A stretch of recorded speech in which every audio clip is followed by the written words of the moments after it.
The U.S. debt is more than $19 trillion. Most headlines focus on how much the U.S. owes China, which is one of the largest foreign owners. Fewer people know that the Social Security Trust Fund, aka your retirement money, owns most of the national debt. How does that work, and what does it mean? The debt is in two categories. The U.S. Treasury manages the U.S. debt through its Bureau of the Public Debt. It's broken out the debt into two broad categories: intergovernmental holdings at $5.329 trillion and debt held by the public at $13.751 trillion. Source: Debt to the Penny, U.S. Treasury, as of February 29, 2016. Intergovernmental holdings: nearly 30% of the federal debt is owed to 230 other federal agencies. Why would the government owe money to itself? Some agencies, like the Social Security Trust Fund, take in more revenue from taxes than they need right now. Rather than stick this cash under a giant mattress, they buy U.S. Treasuries with it. By owning treasuries, they transfer their excess cash to the general fund, where it is spent. Of course, one day they will redeem their treasury notes for cash. The federal government will either need to raise taxes or issue more debt, to give the agencies the money they will need. Which agencies own the most treasuries? Social Security, by a long shot. Here's the detailed breakdown, as of December 31, 2015. Social Security, Social Security Trust Fund and Federal Disability Insurance Trust Fund, $2.786 trillion. Office of Personnel Management Retirement, $873 billion. Military Retirement Fund, $601 billion. Medicare, Federal Hospital Insurance Trust Fund, Federal Supplementary Medical Insurance Trust Fund, $267 billion. All other retirement funds, $187 billion. Cash on hand to fund federal government operations, $508 billion. Source: Treasury Bulletin, Monthly Treasury Statement, Table 6. Schedule D: Investments of federal government accounts in federal securities, December 2015. Debt held by the public.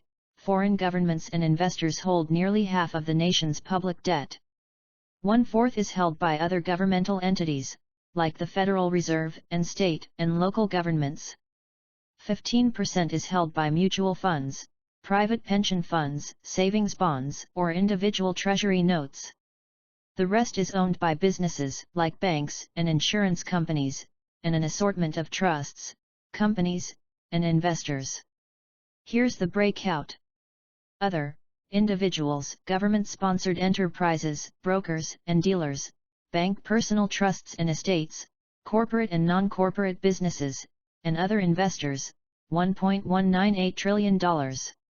Sources: Federal Reserve, Factors Affecting Reserve Balance, May 12, 2016. Treasury Bulletin, Ownership of Federal Securities, Table OFS 2, as of June 2015. This debt is not only in Treasury bills, notes, and bonds but also TIPS and special state and local government series securities. As you can see, if you add up debt held by Social Security, and all the retirement and pension funds, nearly half of the U.S. Treasury debt is held in trust for your retirement. If the United States defaults on its debt, foreign investors would be angry, but current and future retirees would be hurt the most. Why does the Federal Reserve own Treasury debt? As the nation's central bank, the Federal Reserve is in charge of the country's credit, so it doesn't have a financial reason to own Treasury notes. So why did it double its holdings between 2007 and 2014? That's when it ramped up its open market operations, purchases of treasuries. This quantitative easing stimulated the economy by keeping interest rates low, escaping the grips of the recession. Is the Fed simply monetizing the debt? That's one of the effects. The Fed purchases treasuries from its member banks, using credit it created out of thin air. It has the same effect as printing money. By keeping interest rates low, the Fed helps the government avoid the high interest rate penalty it would usually incur for excessive debt. The Fed ended QE in October 2014. As a result, interest rates on the benchmark 10-year Treasury note rose from a 200-year low of 1.442% in June 2012 to around 2.17% by the end of 2014. For more, see relationship between Treasury yields and mortgage rates. What about foreign ownership of the debt? China owns $1.246 trillion U.S. debt. As of January 2016, it was the largest foreign holder. Japan is next, holding $1.123 trillion. Both Japan and China want to keep the value of the dollar high when compared to their currencies. That helps their exports to the United States seem more affordable, which helps their economies grow. That's why, despite China's occasional threats to sell its holdings, both countries are happy to be America's biggest foreign bankers.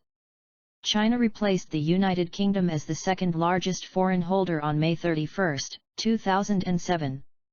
That's when it increased its holdings to $699 billion, outpacing the UK's $640 billion. The Caribbean banking centers are third, at $350.5 billion. Luxembourg is ninth, $200.1 billion, and Belgium is 12th, $137.5 billion. The Bureau of International Settlements believes all three are fronts for sovereign wealth funds and hedge funds that don't want to reveal their positions. The oil exporting countries are fourth, holding $293 billion. Brazil is the fifth at $255.7 billion. The next largest holders are Ireland, Switzerland, the UK, Hong Kong, Taiwan, India, and Singapore. They hold between $113 to $252 billion each. Source: Foreign holding of U.S. Treasury securities, March 15, 2016. Petrodollars and global imbalances.